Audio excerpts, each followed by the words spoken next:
Salut tout le monde, je suis ravi que vous soyez passé. Je m'appelle Sofiane et je suis l'auteur et le propriétaire de cette chaîne YouTube sur les voitures. En ce moment, je fais des vidéos axées sur les voitures électriques et les hybrides. Donc si le sujet vous intéresse, abonnez-vous. Ce secret fera souffler le climatiseur de votre voiture 2 fois plus froid. Je vais vous expliquer pas à pas et sans jargon inutile toutes les manipulations, réglages et interventions d'entretien qui, combinées, donnent un effet spectaculaire et mesurable sur la température à l'intérieur de l'habitacle. Si vous avez déjà roulé par une journée chaude et constaté que la clim n'arrive pas à rafraîchir efficacement, vous n'êtes pas seul et dans les minutes qui suivent, je vais vous donner des solutions concrètes que vous pouvez appliquer tout de suite pour obtenir une climatisation bien plus froide, ainsi que les vérifications à demander chez un garagiste si nécessaire. Ce que je vais vous montrer n'est pas un tour de magie ni une promesse vide. C'est une compréhension de comment fonctionne réellement un système de climatisation automobile et une liste priorisée d'actions logiques, sûres et efficaces, basées sur le principe de maximiser l'échange de chaleur et l'efficacité du flux d'air, tout en supprimant les pertes d'énergie et les entraves au circuit frigorifique. Pour vous accrocher dès maintenant, j'explique comment, en moins de 10 minutes et sans outils particuliers, vous pouvez réduire de plusieurs degrés la température ressentie en cabine et comment, après quelques vérifications d'entretien et une recharge correcte par un professionnel si nécessaire, la différence peut devenir l'équivalent de 2 fois plus froide, perçue par le conducteur et les passagers. Je commence par le raisonnement fondamental et je détaille ensuite les actions pratiques immédiates, les opérations d'entretien à faire soi-même ou chez un professionnel, les pièges à éviter et comment mesurer les résultats afin que vous sachiez exactement si la clim fonctionne mieux après chaque intervention. Premièrement, il est essentiel de comprendre l'origine du problème. La climatisation d'une voiture est un système frigorifique basé sur un circuit fermé contenant un fluide frigorigène compressé et détendu, un compresseur entraîné par le moteur, un condenseur à l'avant qui rejette la chaleur vers l'extérieur, un détendeur ou orifice qui réduit la pression du fluide et un évaporateur situé derrière le tableau de bord qui absorbe la chaleur de l'air intérieur. 3 types de pertes courantes réduisent l'efficacité réelle. La charge de fluide frigorigène incorrecte, trop faible ou parfois trop élevée, un échange thermique obstrué, condenseur ou évaporateur sale, ailette endommagée, et un défaut de circulation d'air, ventilateur soufflant mal, filtre d'habitacle encrassé, fuite ou configuration de ventilation inefficace. Mon approche consiste à traiter ces 3 axes dans l'ordre de priorité que j'ai constaté comme le plus efficace en pratique. Commencer par la ventilation et la purge d'air chaud.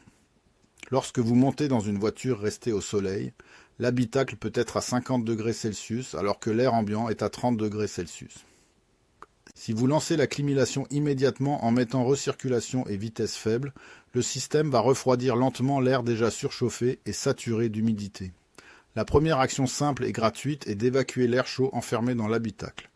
Ouvrez toutes les portes pendant quelques secondes pour laisser sortir l'air superchauffé. Ou si vous ne pouvez pas ouvrir les portes, baissez toutes les vitres légèrement et lancez le ventilateur à fond, sans activer la clim pendant une quinzaine de secondes pour chasser l'air chaud. Ensuite, démarrez la voiture et mettez la clim à pleine puissance, sans recirculation pendant 20 à 60 secondes afin de faire circuler de l'air extérieur plus frais à travers le système. Cette phase permet au condenseur et à l'évaporateur d'échanger avec un air moins chargé en chaleur. Après cette purge initiale, activez la recirculation et réduisez la température au réglage souhaité. La recirculation, utilisée correctement, est un allié majeur. Elle empêche l'air chaud extérieur d'être sans cesse amené dans l'habitacle et accélère la baisse de température parce que le climatiseur ne travaille plus à refroidir un flux constant d'air chaud mais recycle l'air déjà refroidi. Attention toutefois à ne pas abuser de la recirculation sur de longues durées sans renouvellement d'air, surtout si vous roulez à plusieurs car la qualité de l'air se dégrade. Alternez périodiquement. La deuxième famille d'actions concerne le flux d'air et l'orientation des conduits. Le débit d'air doit être maximal pendant les premières minutes. Mettez la ventilation à la vitesse maximale et orientez les bus vers le visage et la zone supérieure du corps, car c'est la zone la plus sensible au refroidissement par convection. Évitez d'envoyer l'air uniquement vers les pieds au démarrage, car l'échange thermique sera moins perceptible et le système mettra plus longtemps à abaisser la sensation thermique. Utilisez la combinaison air dirigé visage plus recirculation pour obtenir l'effet refroidissant le plus rapide. Un autre point clé est l'état du filtre d'habitacle. Un filtre encrassé peut réduire considérablement le débit d'air, ce qui diminue l'efficacité perçue.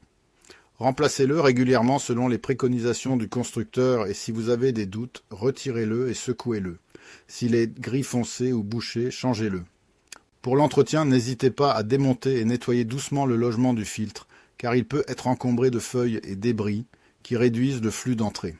Troisièmement, inspectez visuellement l'avant de la voiture. Le condenseur situé devant le radiateur doit être propre et ses ailettes non pliées. Si le condenseur est recouvert de poussière, insectes ou feuilles, il perdra sa capacité à évacuer la chaleur. Un nettoyage délicat à l'eau faible pression ou un soufflage d'air comprimé sur les ailettes peut suffire, en prenant soin de ne pas plier les lamelles. Si des ailettes d'eau sont tordues, utilisez un petit peigne pour ailettes pour redresser sans forcer. Un condenseur bouché est une cause fréquente de perte d'efficacité en milieu urbain et après la saison chaude. Concernant le compresseur, écoutez s'il s'enclenche régulièrement lorsque vous mettez la clim. Un clic suivi d'une vibration indique normalement que l'embrayage du compresseur fonctionne. Si vous n'entendez rien, il peut y avoir un problème électrique, un fusible sauté ou un manque de pression de fluide qui empêche le compresseur de s'enclencher. Dans tous les cas où l'équipement semble anormal, je recommande une visite chez un technicien clim expérimenté plutôt que d'essayer des manipulations électriques vous-même. Quatrièmement, parlons du fluide frigorigène. Un système sous-chargé en fluide ne peut pas évaporer suffisamment d'énergie à l'évaporateur et le rendement chute drastiquement. Cependant, il est essentiel de souligner que la manipulation du fluide frigorigène et la recharge doivent être réalisées par un professionnel équipé, car il s'agit d'un gaz sous pression et d'un fluide potentiellement nocif pour l'environnement s'il est rejeté. Ce que je vous conseille de faire vous-même, c'est de noter les symptômes, chute de performance progressive, présence d'huile autour des raccords, taches, ou givrage de la conduite d'admission peut indiquer une fuite ou un manque de charge. Confiez ces symptômes à un atelier qui fera un test d'étanchéité, une récupération du gaz si nécessaire et une recharge à la quantité exacte prescrite par le constructeur. Trop de fluide est aussi néfaste, donc la précision est importante. En complément, demandez aux professionnels de mesurer les températures d'entrée et de sortie d'air sur l'évaporateur. Une delta T, différence trop faible entre l'air soufflé et l'air entrant, signifie que l'évaporateur n'absorbe plus assez de chaleur. La mesure de la pression sur le circuit haute et basse pression, couplée à la température ambiante, permettra de déterminer précisément l'état de charge. Cinquièmement, l'évaporateur peut être sale ou encrassé, non seulement en réduisant l'échange thermique, mais aussi favorisant la formation d'une mauvaise odeur.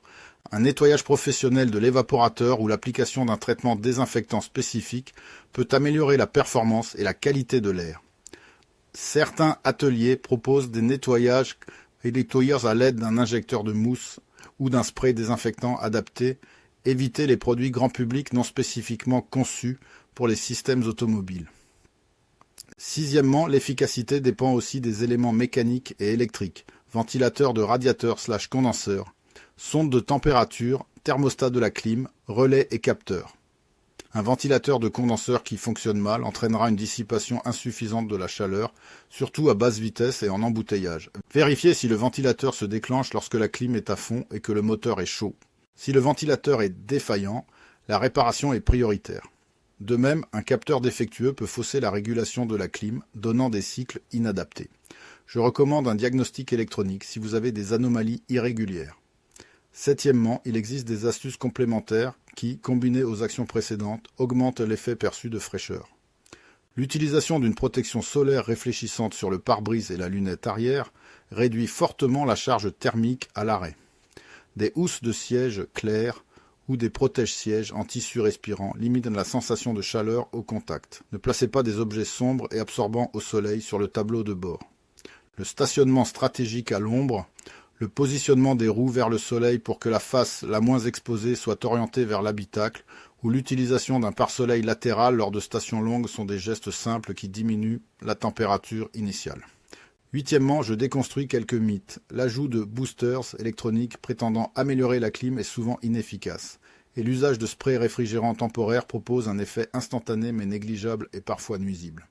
Les petits réfrigérateurs à 12 volts vendus comme solution miracle n'ont généralement pas la puissance pour remplacer le système du véhicule et peuvent surcharger l'alimentation électrique. Ne laissez pas non plus des bouteilles d'eau gelées sur le tableau de bord comme solution principale. Elles peuvent donner une sensation ponctuelle de fraîcheur, mais n'améliorent pas la performance du circuit frigorifique. Neuvièmement, la conduite influence aussi. Rouler à une vitesse modérée permet un meilleur passage d'air à travers le condenseur que circuler lentement en ville sans ventilateur fonctionnel. En conduite autoroutière, si tout le reste est en ordre, la clim atteindra son rendement optimal, parce que l'air extérieur accélère l'évacuation de la chaleur à l'avant. Toutefois, à l'arrêt ou en manœuvre lente, il est crucial que les ventilateurs électriques fassent leur travail. Dixièmement, comment mesurer l'amélioration pour être sûr que les interventions ont un effet réel? Munissez-vous d'un thermomètre à sonde ou utilisez la mesure de température disponible sur certains multimètres plus appropriés.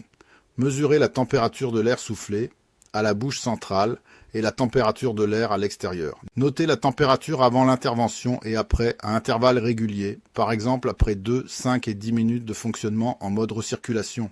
Vitesse maximale. Une baisse significative et stable, par exemple 8 à 12 degrés Celsius, de différence entre l'air soufflé et la température extérieure en conditions normales, indique que le système retrouve un bon rendement.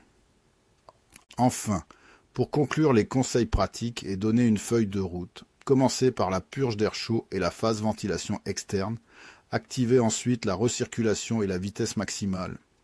Vérifiez et remplacez le filtre d'habitacle si nécessaire. Nettoyez le condenseur sans endommager les ailettes. Contrôlez visuellement le compresseur et le déclenchement de l'embrayage.